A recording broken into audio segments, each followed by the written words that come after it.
안녕하세요. 혜련스님입니다. 흰 코끼리의 꿈. 우주적 무대보살의 선택과 왕비의 덕성. 불교의 창시자 석가모니 붓다의 탄생 이야기는 지상의 왕국에서 시작되지 않는다. 그 서막은 인간의 영역을 초월한 천상의 세계 도솔천에서 열린다.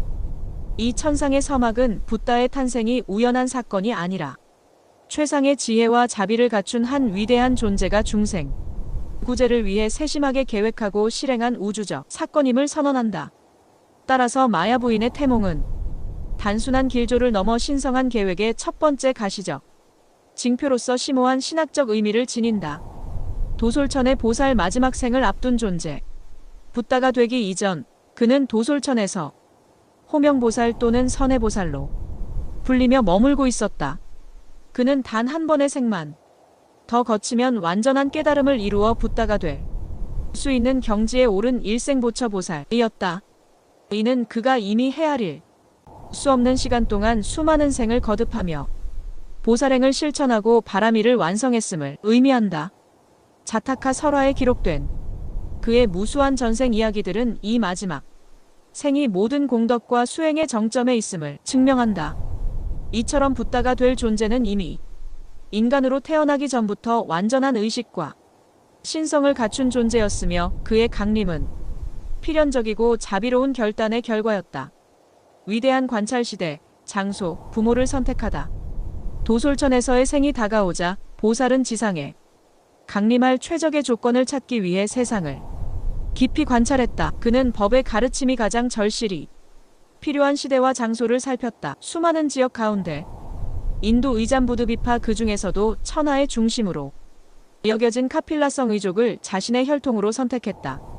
가장 중요한 것은 부모의 선택이었다. 보살은 혈통이 고귀함뿐만 아니라 수많은 생에 걸쳐 쌓아온 덕성과 과거의 인연까지 고려하여 가장 순결하고 자비로운 인물을 물색했다. 그 결과 카필라성의 국왕인 슈도다나 정반왕과 마야 왕비가 그의 부모로 최종 선택되었다. 이 선택 과정은 붓다의 탄생이 단순한 인간적 결합의 산물이 아니라 천상의 존재가 자신의 강림을 위해 가장 이상적인 그릇을 의식적으로 선택한 사건임을 명확히 한다.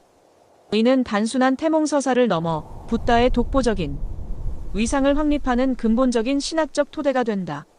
선택받은 그릇 마야 부인의 덕성. 마야 부인은 이 신성한 계획의 수동적인 수혜자가 아니었다. 그녀는 오랜 세월에 걸쳐 쌓아온 막대한 공덕으로 인해 능동적으로 선택된 인물이었다. 경전은 그녀를 온화하고 자비로우며 지혜로운 성품의 소유자로 묘사한다. 특히 당시의 엄격한 계급 사회 속에서도 모든 이를 평등하게 대하고 나눔을 실천하는 모습은 훗날 그녀의 아들이 가르칠 핵심 사상을 이미 삶으로 구현하고 있었음을 보여준다. 이러한 영적 준비와 더불어 왕과 왕비가 오랫동안 아들을 염원하며 올린 간절한 기도는 그녀의 정신을 신성한 사건을 맞이할 최적의 상태로 이끌었다. 그녀의 이름 앞에 위대한이라는 뜻의 마하를 붙여 마하마야라고 부르는 것은 그녀가 단순히 왕비이자 어머니임을 넘어 붓다를 잉태할 만한 위대한 영적 자격을 갖춘 존재임을 존숭하는 표현이다. 이처럼 마야 부인의 개인적 덕성과 영적 순결함은 도솔천 보살의 신성한 강림을 위한 지상의 완벽한 준비였다. 신성한 환영 태몽의 상세한 서사. 마야 부인이 꾼 꿈은 단순한 상징의 나열이 아니라 하나의 잘 짜인 신성한 의식과 같은 서사 구조를 지닌다. 이 꿈의 과정은 천상의 존재를 맞이하기 위해 인간의 몸이 어떻게 정화되고 신성한 공간으로 변모하는지를 생생하게 보여준다. 여러 경전의 기록을 종합하면 이 꿈은 감각적이고 시각적인 묘사가 풍부하여 후대의 예술가들에게 무한한 영감을 제공했다. 길조의 밤 꿈의 서막. 꿈은 마야 부인이 오랜 기간 아들을 위해 정성껏 기도를 올린 후 심신이 정화된 상태에서 찾아왔다. 일부 기록은 그 시기를 4월 8일 샛별이 떠오를 때로 구체적으로 명시하며 이 사건이 우주적 질서와 조응하고 있음을 암시한다. 꿈의 시작은 고요함을 깨는 천상의 음악 소리와 함께 온 세상을 비추는 거대한 빛의 출현으로 알려진다. 어떤 경전에서는 4명의 천신사천왕이 나타나 마야 부인의 침상을 통째로 들어 히말라야 산으로 옮긴 후 천상의 여인들이 그녀를 성스러운 연못에서 목욕시키고 천상의 옷과 향으로 장식했다고 묘사한다. 이 과정은 보살을 맞이하기 전 어머니의 몸을 세속의 때로부터 정화하여 신성한 성전으로 만드는 의식적 행위의 의미를 갖는다. 흰 코끼리의 강림 정화 의식이 끝난 후 꿈의 핵심적인 장면이 펼쳐진다. 장엄하고 순결한 흰 코끼리 한 마리가 하늘에서 내려오는 모습이 나타난다. 이 코끼리는 보통 코끼리가 아닌 6개의 상아를 가진 특별한 존재로 묘사된다. 일부 경전에서는 보살 자신이 이 코끼리를 타고 내려오거나 코끼리 자체로 화하여 나타났다고 설명한다. 코끼리는 허공을 날아와 그 코에는 순결과 깨달음의 또 다른 상징인 흰 연꽃을 들고 있었다고도 한다. 이 이미지는 천상계의 신성함과 지고의 순수함이 지상으로 내려오는 과정을 시각적으로 극대화한다. 기적적인 입태, 마야 부인에게 다가온 흰 코끼리는 곧바로 태내로 들어가지 않았다. 먼저 그녀의 침상 주위를 존경히 표시로 3바퀴 돌았다. 이는 고대 인도의 성스러운 대상에게 경의를 표하는 의식인 프라닥시나와 일치하는 행위다.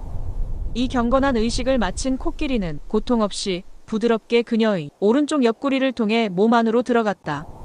이 경험은 전혀 고통스럽지 않았으며 오히려 마야 부인은 마치 단 이슬을 마신 듯 편안하고 상쾌한 기쁨을 느꼈다고 기록된다.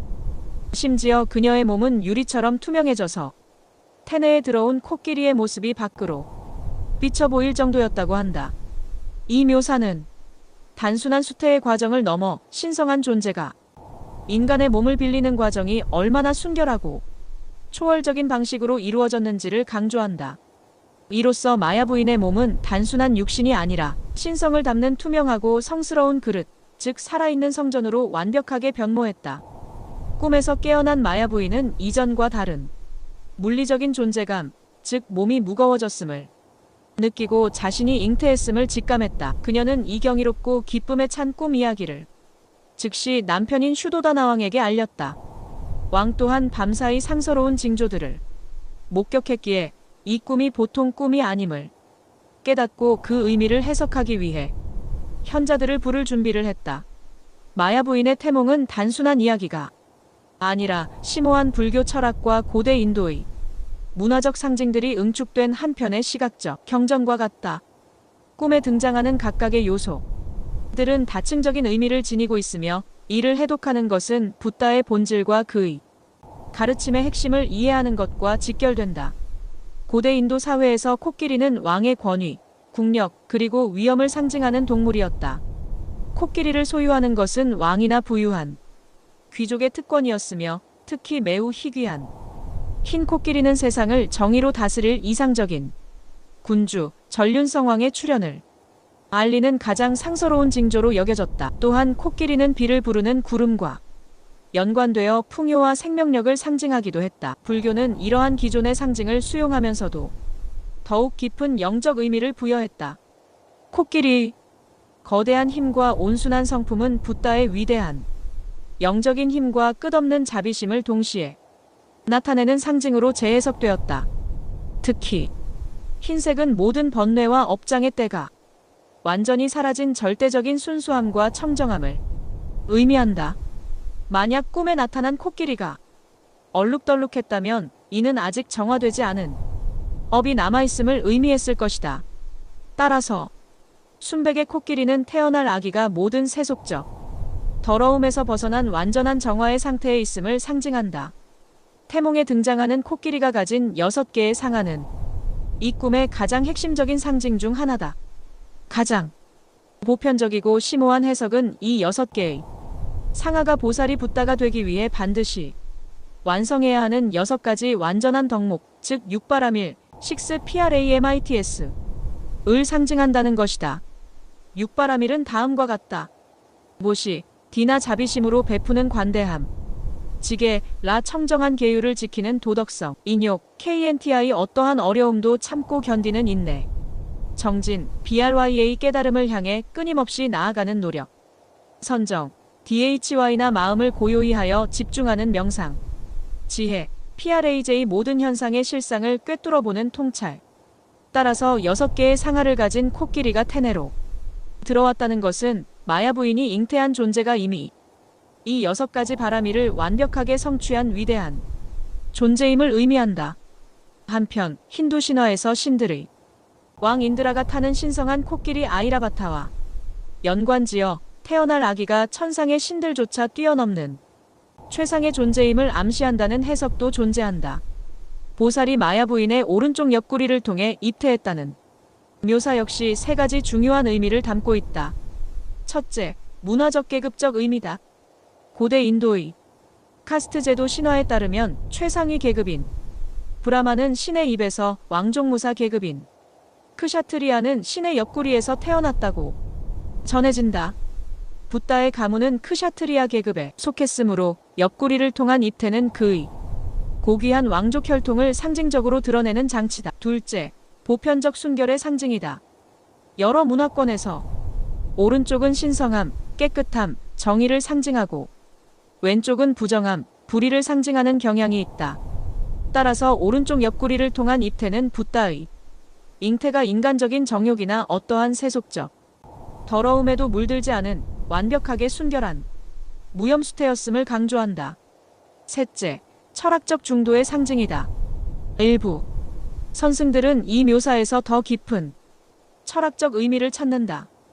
일반적인 인간처럼 아래로 태어나는 것은 윤회와 고통의 세계에 얽매임을 뜻한다.